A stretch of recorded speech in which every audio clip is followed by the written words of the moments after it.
오늘 읽었던 이사야서 말씀 5절밖에 되지 않지만 피곤이란 단어가 매절 나옵니다. 피곤. 여러분 가운데도 피곤한 분이 계실지 몰라요. 지금 전 세계가 피곤합니다. 코로나 블루라고 그러죠. 코로나가 가져다 준 우울 증상. 그래갖고 전 세계 사람들이 어느 정도 다 피곤에 절어 있어요. 여러분 TV를 틀어보면 다 약 광고예요. 다 병원 광고예요. 그거 보다 보면은 멀쩡하다가도 야 나도 몸에 뭐 이상 온 거 아니야? 염려가 유발될 정도로 이 세상은 아주 피곤에 꽉 차 있어요. 또 27절에 보면은 억울함으로 꽉 차 있어요. 한번 읽어보죠. 시작. 야곱아 어찌하여 네가 말하며 이스라엘아 네가 이르기를 내 길은 여호와께 숨겨졌으며 내 송사는 내 하나님에게서 벗어난다 하느냐. 하나님은 왜 나의 길은 알지 못하고 내 송사, 이 억울함은 하나님 신경도 안 쓰는 거야. 피곤함과 억울함, 이게 현대인들의 가장 큰 문제죠. 피곤해서 별 의욕도 없고 억울한 거 투성이고, 가정에서도 아내가 날 알아주지 못해서 억울한 남편들 얼마나 많아요. 또 남편이 나를 인정해 주지 않아서 억울한 아내들이 얼마나 많고, 엄마 아빠는 나를 알아주지 않아서 억울한 자녀들이 얼마나 많아요. 자식 다 키워놨는데 늙었더니 쳐다도 보지 않는 억울한 아빠 엄마들이, 할머니 할아버지가 또 얼마나 많아요. 물건값 띄어먹고 지금 자금이 회수되지 않는 억울한 사업가들은 또 얼마나 많고, 교회 안에서 그렇게 봉사했는데 목사님은 알아주지도 않고, 억울한 분 투성입니다. 피곤한 분 투성입니다. 오늘 여러분 가운데도 이 새 아침에 아이고 내가 또 그렇습니다. 나 피곤하고 억울하고 살맛 안 납니다. 이런 분들 잘 오셨어요. 오늘 말씀 듣고 여러분들이 다 회복되는 은혜가 있기를 축원합니다. 자, 여러분 온 세상이 피곤하지만 우리가 이럴 때 절대로 피곤치 않는 분이 한 분 계세요. 그분을 생각해요. 그분이 하나님이십니다. 28절 읽어보죠. 시작. 너는 알지 못하였느냐? 듣지 못하였느냐? 영원하신 하나님 여호와 땅끝까지 창조하신 이는 피곤하지 않으시며 곤비하지 않으시며 명철이 한이 없으시며. 오늘 28절에 보면은 하나님은 영원하신 하나님이에요. 나이가 없으세요. 우리가 나이가 한 70, 80만 넘어도 입에 피곤하다 달고 다니는데 하나님 앞에서 절대 그런 말 못해요. 하나님의 나이가 영원이세요. 몇 살인지 아무도 몰라요. 땅끝까지 창조하신 이는 피곤치 않으신 거예요. 하나님 명철이 뛰어나신 분이라고 써있죠. 여러분의 머리카락을 아시고 억울함을 아시고 온 세상을 경영하시는 명철이 뛰어난 분이 하나님이신 줄로 믿습니다. 그 하나님은 우리에게 그 힘을 우리에게 나눠주고 싶어 하세요. 29절이죠.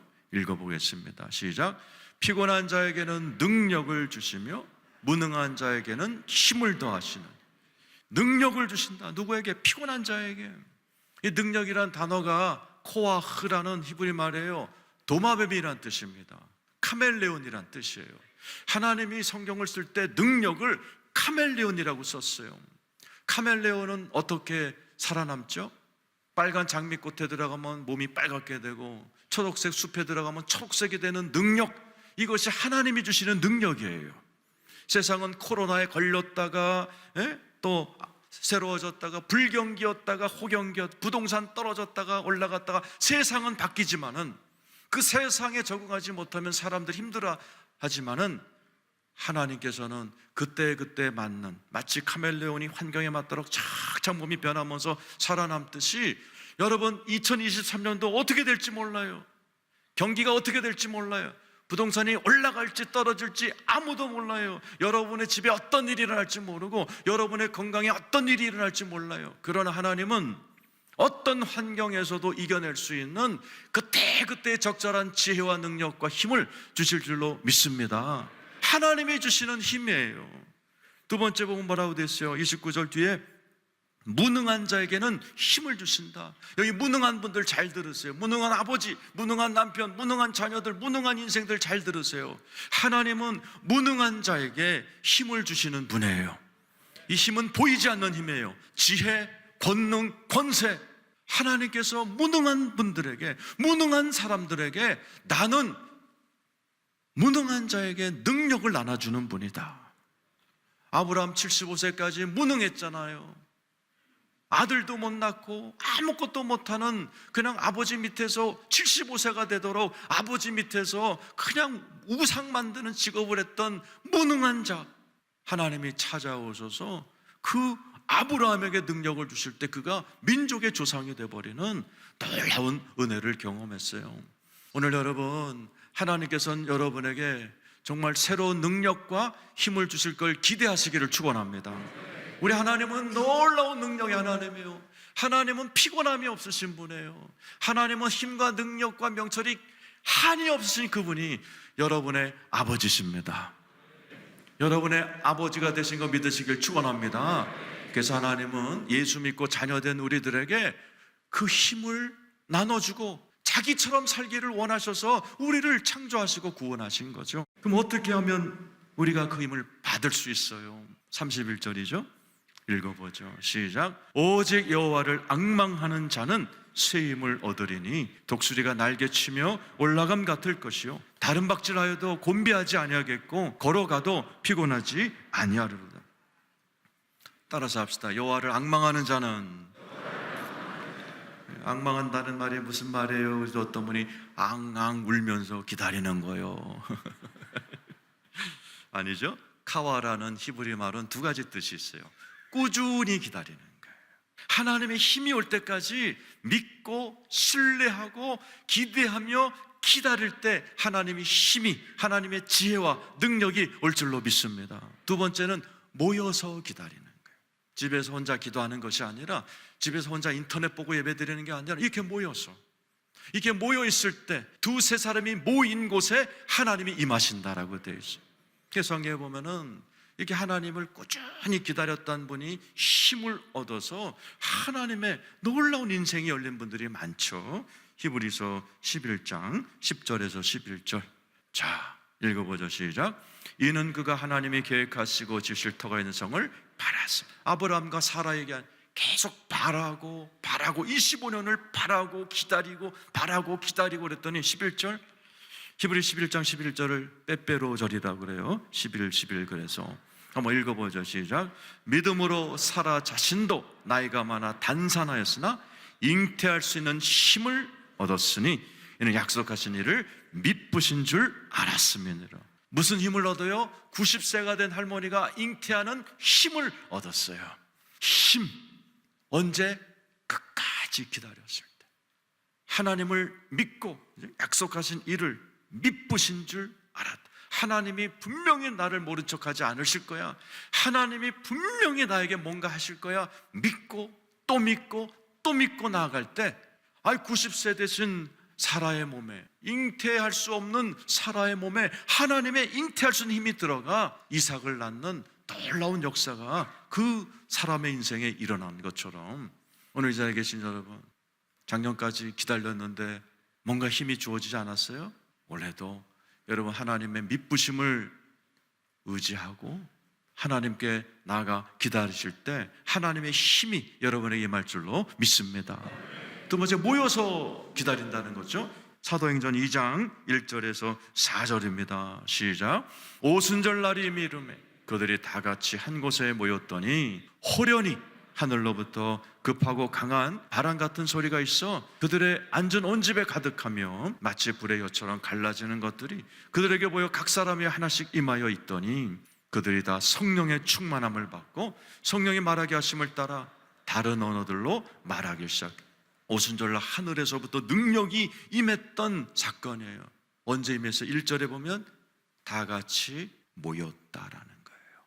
여러분, 이렇게 임할 때, 모여서 예배 드릴 때 하늘에서부터 보이진 않지만 여러분 각자에게 지혜가, 능력이, 하나님의 힘이, 하나님의 어떤 소망과 치유가 임하게 될 줄로 믿습니다. 그래서 예배를 사모해야 돼요. 예배를 자꾸 사모해서 모일 때 여러분 단 1분, 단 10분 하나님의 임재를 경험할 때 여러분의 인생이 변하는 겁니다. 올 한 해도 여러분이 모이기를 힘쓰시는 은혜가 있기를 축원합니다. 무엇보다도 하나님의 힘은 누구에게 부어지느냐? 피곤한 자들이에요. 정말 온몸의 힘이 빠져나간 것처럼 내가 자랑하던 내 실력 떨어지고 내가 믿었던 네트워크 친구들 다 떨어져 나가고 내 인생에 대단한 줄 알았던 나의 그런 자신감이 뚝 떨어져 있을 때가 하나님을 만날 때입니다. 이 오늘 본문 이사야 40장 7절이 그렇게 설명하죠. 읽어보죠. 시작. 풀은 마르고 꽃이 시들문 여호와의 기운이 그 위에 불미라. 이 백성은 실로 풀이로다. 풀은 마르고, 이게 장로교를 만드신 칼빈 목사님이 이 귀절이 성령 받는 귀절이다 그랬어요. 맞아요. 잘 들어보세요. 풀은 마르고, 풀은 누구라고 그랬어요? 이 백성은 실로 풀이로다. 인간인데 자신만만했던 난데 마르기 시작하는 거예요. 돈도 마르고 자신감도 마르고 기쁨도 마르고, 그럴 때 많은 분들이 자살하죠. 많은 분들이 포기하죠. 아니라는 거예요. 그때가 여호와의 기운이, 하나님의 기운이, 힘이, 능력이 불어온다는 거죠. 그때에 풀이 마르고 꽃이 시들고, 여기 정말 꽃처럼 화려했던 분들 많죠. 한때 잘 나갔던 분들 많죠. 근데 지금 시들은 분도 계시죠. 그때 많은 분들이 좌절하고 인생을 포기하는데, 아니요, 그때 예수 믿어야 돼요. 그때 예수를 믿고 하나님을 앙망하기 시작하고 하나님을 기다려보고 하나님의 예배 가운데 참석할 때 여호와의 기운이 그 위에 불니다. 누구에게? 시든 꽃 위에, 시들어버린 풀 같은 인생 위에 하나님의 기운이 불어오면 그 인생 다시 꽃핍니다. 오늘 이 자리에도 화려했었는데, 나 대단했었는데 지금 풀은 마르고 꽃이 시듬처럼 나 요즘 들어서 바닥이에요 하면 잘 오셨습니다. 바로 그때 하나님의 기운이, 하나님의 능력이, 새 힘이 부어질 줄로 믿으시기를 축원합니다. 그럴 때 하나님을 바라봐야 돼요. 하나님을 바라봐야 돼요. 이스라엘 백성들 힘이 쭉 빠진 적이 있어요. 앞에는 홍해가 가르고 있고 뒤에는 군대들이 죽여하고 쫓아오고 있을 때, 사면 초가였을 때, 우왕좌왕할 때 모세가 나타나서 하나님을 앙망해라, 바라봐라 그랬죠. 출애굽기 14장 13, 14절입니다. 한번 읽어보겠습니다. 시작. 모세가 백성에게 이르되 너희는 두려워하지 말고 가만히 서서 여호와께서 오늘 너희를 위하여 행하시는 구원을 보라. 너희가 오늘 본 애굽 사람을 영원히 다시 보지 아니하리라. 14절. 여호와께서 너희를 위하여 싸우시니 너희는 가만히 있을지어다.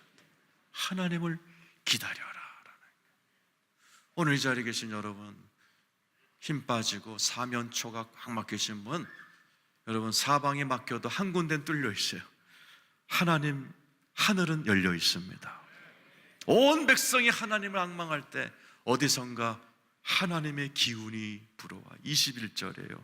출애굽기 14장 21절에 보면 큰 동풍이 불어. 한번 따라서 큰 동풍이 불어. 시작. 읽겠습니다. 시작.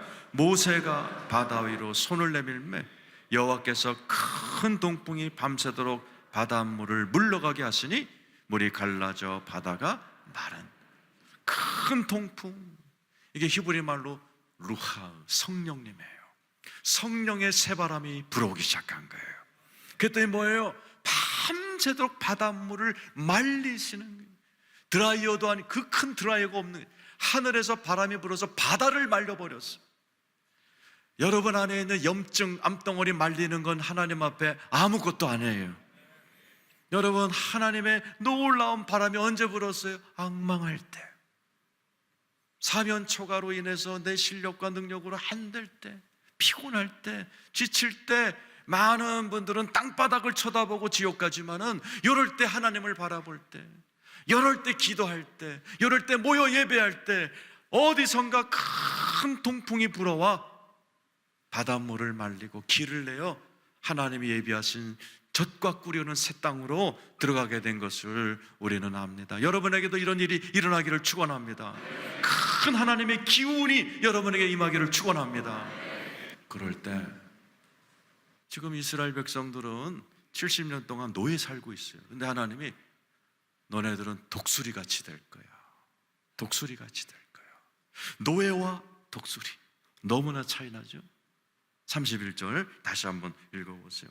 자, 읽어보겠습니다. 시작. 오직 여호와를 앙망하는 자는 새 힘을 얻으리니 독수리가 날개치며 올라감 같을 것이요 다른 박질하여도 곤비하지 않겠고 걸어가도 피곤하지 아니하리로다. 하나님은 우리를 독수리라고 부르시는 거예요. 하나님의 형상, 이미지가 있죠. 하나님의 형상이 독수리예요. 하나님의 자녀가 된 우리들도 독수리가 되기를 원하시는 거예요. 신명기 32장 11절 12절이에요. 읽어보시죠. 마치 독수리가 자기의 보금자리를 어지럽게 하며 자기의 새끼 위에 너풀거리며 그의 날개를 펴서 새끼를 받으며 그의 날개에 그것을 없는 것 같이 여호와께서 홀로 그를 인도하셨고 그와 함께한 다른 신이 없었도다. 하나님 자신이 독수리라는 거예요. 너희들은 너희 새끼들이라는 얘기예요. 이스라엘 백성들이 광야에서 훈련할 때 하나님이 하셨던 말이에요. 너네들이 왜 이렇게 인생이 힘든 줄 알아? 독수리라서 그래. 독수리라서 봐, 독수리가 자기 보금자리를 어지럽게 해서 자기 새끼 위에 너풀거리며 날개를 펴서 새끼를 받으며, 독수리들은요 지금도 자기 새끼들 훈련하기 위해서 보금자리 흔든대잖아요. 일부러 떨어뜨린대잖아요. 그럼 독수리가 떨어지면서 나 살려 나 살려 그럴 때 어미 독수리가 쫙 받아가지고 또 올려서 며칠 지나면 또 흔들어서 떨어뜨리게 하면서 강한 독수리로 만들듯이 내가 너네들을 그렇게 훈련하고 있는 거야. 독수리니까 힘든 거야. 독수리니까 고된 거야. 그런데 잠시 후면 너희들은 상공을 날아오르는 독수리가 될 거야. 여러분은 치킨이 아니에요. 여러분, 치킨들은 행복해요. 훈련도 안 받아요. 그냥 매일 먹이 먹고 꼬꼬댁하고 알 낳고 그거만 하면 돼요. 근데 조금 있다가 그 바베큐 치킨이 돼버리는 그런 운명이라면 독수리, 이 시대 고대인들은 독수리에 대한 환상이 있었어요. 독수리들은 얼마나 높이 올라가니 태양까지 간다고 믿었고, 독수리는 나이가 들어서 이렇게 죽을 때가 되면 바닷속으로 쑥 들어갔다가 나올 때 부활해서 날아오는 게 독수리라고 믿었던 시대에 쓰여진 성경이에요. 그게 우리의 모습이죠. 예수 믿는 사람들은, 주님 믿는 사람들은 부활합니다. 우린 영원히 죽지 않습니다. 마지막 호흡을 딱 하는 순간 믿지 않는 사람은 지옥으로 떨어지지만, 믿는 자들은 누가복음 16장에 천사들이 받들어 천국으로 모셔간다고 돼 있어요. 그곳에서 하나님과 낙원을 거닐다가 때가 되면 새로운 육신을 입고 영원토록 왕노릇하는 존재가 저와 여러분 예수 믿는 자들의 운명인 줄로 믿습니다. 그것이 베드로전서 2장 9절이죠. 읽어보겠습니다. 시작. 그러나 너희는 택하신 족속이요 왕같은 제사장들이요 거룩한 나라요 그의 소유가 된, 이게 여러분들이세요. 택하신 사람들이에요. 오늘 이 자리에 계신 분들은 하나님이 택하여서 이 자리에 온다는 것을 믿으시기를 축원합니다. 왕같은 제사장들의, 독수리는 왕의 상징이라 지금 여러 나라 청와대 같은 데 들어가면 봉황, 독수리 다 그렇게 돼 있어요. 바로 여러분들이 독수리예요. 여러분 절대로 치킨들이 아닙니다. 미운 오리 새끼라는 동화를 쓰신 한스 크리스찬 안데르센 이름이 크리스찬이에요. 아주 독실한 가정에 태어난 분이었습니다. 그런데 이분이 글을 쓰는데 학교를 다닌 적이 없어요. 그러니까 문법도 틀리고 엉망진창이야. 그래서 20대 때요 초등학교를 들어간 거예요. 20대. 그래갖고요 선생들의 미움을 엄청 받아, 특히 교장한테 찍혀가지고 늙은 놈이 초등학교 갔다고 얼마나 막 구박받고 상처받고, 그 교장이란 놈은요 안데르센이 졸업할 때까지 욕했다는 거예요. 그 배경으로 탄생한 게 미운 오리 새끼예요. 자기 자신의 얘기를 썼다는 거예요.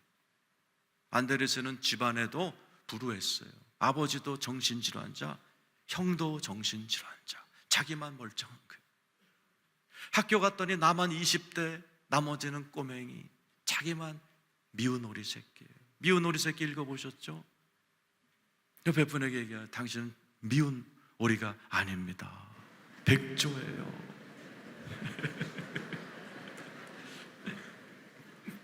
지금 여러분, 우리 주변에는 자기가 미운 오리 새끼인 줄 알고 사는 분이 많고, 치킨인 줄 알고 사는 분이 많고, 이 세상은 그저 이렇게 호박까지 둥글게 살다가 늙고 손 떨리면 다 소용없고 죽으면 끝이야 라고 마귀한테 속아 사는 사람이 얼마나 많은지 몰라요. 그분에게 전도해야 돼요. 진리를 알려줘요. 당신은 치킨이 아니에요. 예수 믿으면 독수리가 됩니다. 헐헐 날아오릅니다. 오늘 31절에 보면 뭐라고 되어 있어요? 독수리가 날개치며 날아 올라감 같을 것이다. 한번 따라하세요. 날개치며 올라감 같을 것이요. 올라감이란 단어가 높이 간다는 뜻이 있고 멀리 간다는 뜻이 있어요. 예수를 믿고 세임을 받으면 높이 올라갑니다. 어디까지? 천국까지 갑니다. 멀리 갑니다. 여러분, 올 한 해도 여러분 높이 날아오르기를 소망합니다. 멀리 가시기를 축원합니다. 그러려면, 짧게 가려면 혼자 가도 되지만 멀리 가려면 같이 가야 돼요. 그래서 우리는 혼자 신앙생활하면 안 돼요.